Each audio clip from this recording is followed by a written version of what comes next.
ఓం గం గణాధిపతయే నమః. హాయ్ అండి, అందరికీ నమస్కారం.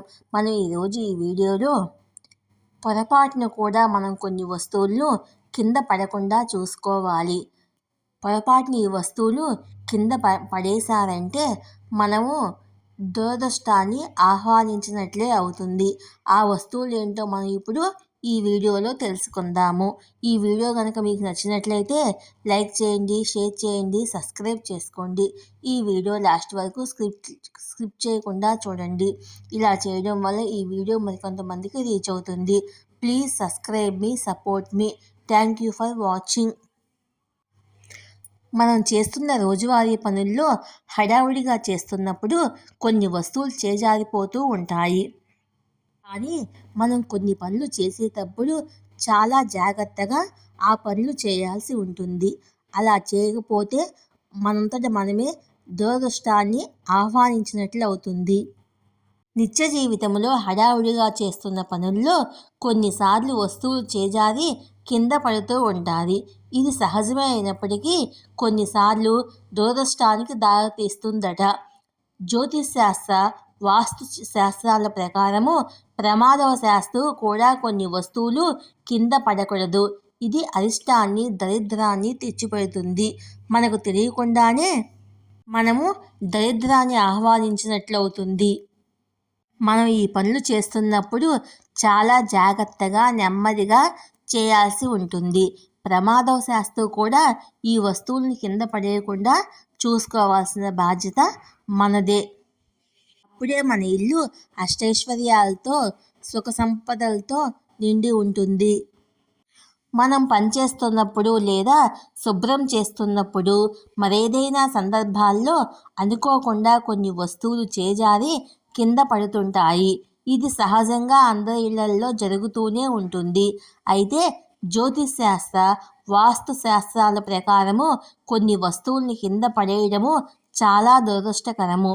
ఇది ప్రతికూల శక్తులను, దరిద్రాన్ని జీవితంలోకి ఆకర్షించినట్లు అవుతుంది. కొన్ని వస్తువులు కింద పడిపోయినప్పుడు ప్రతికూల శక్తులను, దురదృష్టాన్ని ఆకర్షిస్తాయి.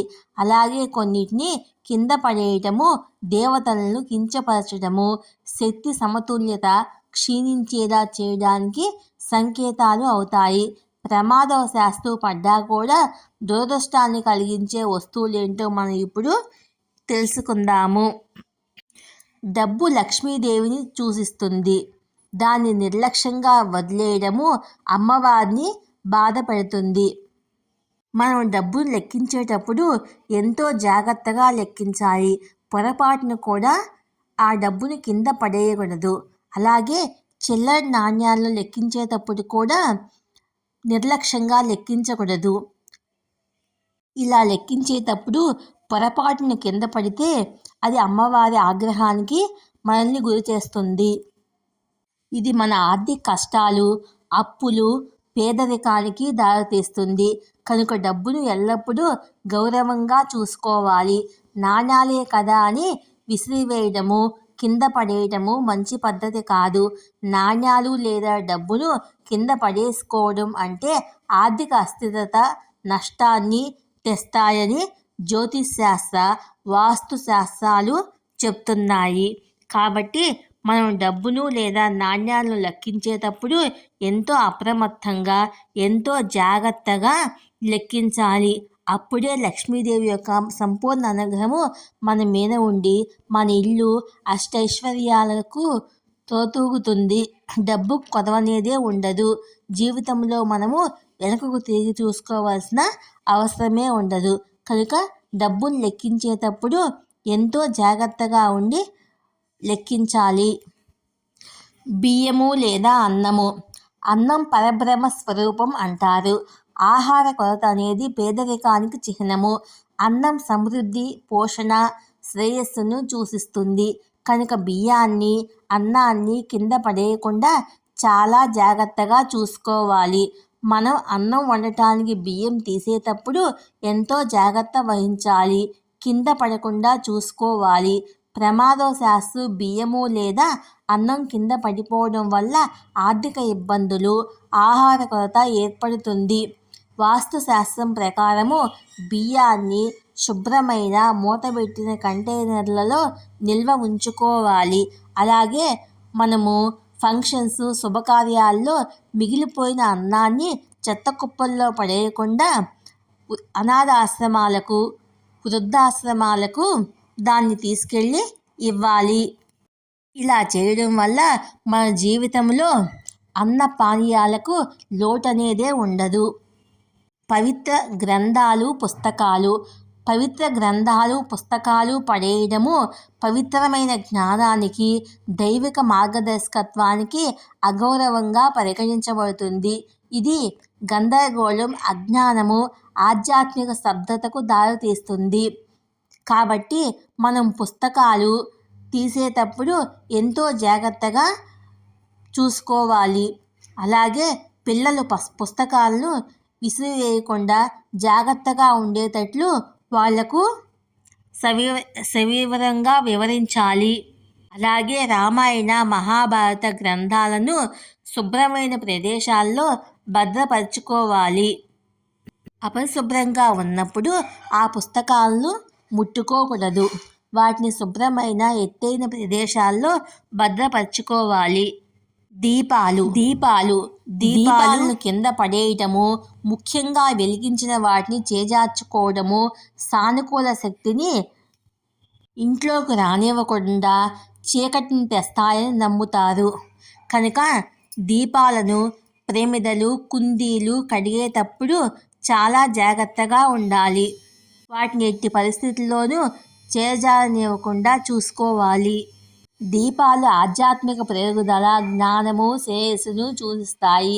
వాటిని అజాగ్రత్తగా వదిలివేయడం వల్ల మానసిక క్షోభ, గందరగోళము, ఆర్థిక ఇబ్బందులు తలెత్తుతాయి. వాస్తుశాస్త్రం ప్రకారం దీపాలను జాగ్రత్తగా ఉంచుకోవడం వల్ల ఆ ఇంట్లో నెగిటివ్ ఎనర్జీ అనేది ఉత్పన్నం కాదు. కత్తెర. వాస్తుశాస్త్రంలో కత్తెరను కింద పడేయడము శుభకరమైనదిగా పరిగణించబడదు. ఎందుకంటే ఇది శ్రేయస్సుని విచ్ఛిన్నం చేస్తుందని, సంబంధాలను దెబ్బతీస్తుందని, పురోగతికి ఆటంకం కలిగిస్తుందని నమ్ముతారు. మరో ముఖ్య విషయం ఏమిటంటే కత్తెర కత్తిరించడము వేరు చేయడం చేస్తుంది. ఇది పడిపోయినప్పుడు ప్రతికూల శక్తిని ఆకర్షిస్తుంది. ఫలితంగా ఆర్థిక కష్టాలు, విభేదాలు, మానసిక క్షోభకు దారితీస్తుంది. అంగారక గ్రహంతో అనుసంధానం కలిగి ఉండే కత్తెరను పడవేయడము దాని అంగారక శక్తిని ప్రభావితం చేస్తుంది. దీనివల్ల కూడా దూకుడు, ఆరోగ్య సమస్యలు వస్తాయి. కాబట్టి కత్తెరను ఉపయోగించేటప్పుడు చాలా జాగ్రత్తగా ఉండండి. ఉప్పు. జ్యోతిష్ వాస్తు శాస్త్రాల ప్రకారము ఉప్పుని కింద పడేయడము చాలా అశుభకరము. ఎందుకంటే ఇది ఆర్థిక నష్టము, బంధములో గందరగోళము, ఆరోగ్య సమస్యలను తెస్తుందని నమ్ముతారు. ఉప్పు సంపద, శ్రేయస్సు, శుద్ధీకరణకు ప్రతీక. కింద పడిపోయినప్పుడు ఉప్పు దాని రక్షిత శక్తులు కోల్పోతుంది. ప్రతికూల శక్తులు ప్రవేశించడానికి అనుమతిస్తుంది. ప్రమాదవశాత్తు కింద పడ్డా కూడా జీవితంలో ద్రోహం, మోసం, గాసిప్ను వంటి చెడును సూచిస్తుంది. పాలు కింద పడిపోవడం కూడా అశుభకరమని జ్యోతిష్య, వాస్తు శాస్త్రాలు చెప్తున్నాయి. పాలు కింద పడితే ఆర్థిక అస్థిరత, సంబంధాలు, ఒత్తిడి, ఆధ్యాత్మిక స్తబ్దతను కలిగిస్తుందని నమ్ముతారు. పాలు పోషణ, స్వచ్ఛత, శ్రేయస్సును సూచిస్తాయి. పాలు చిందించడము లక్ష్మీదేవిని కించపరిచినట్లు అవుతుంది. ప్రతికూల శక్తులను ఆకర్షిస్తుంది, సంపదను హరిస్తుంది. ఇది కుటుంబ కలహాలు, ఆరోగ్య సమస్యలు లేదా ఊహించని ఖర్చులను సూచిస్తుందని కూడా భావిస్తారు. కనుక పాలను పట్టుకున్నప్పుడు చాలా జాగ్రత్త వహించండి.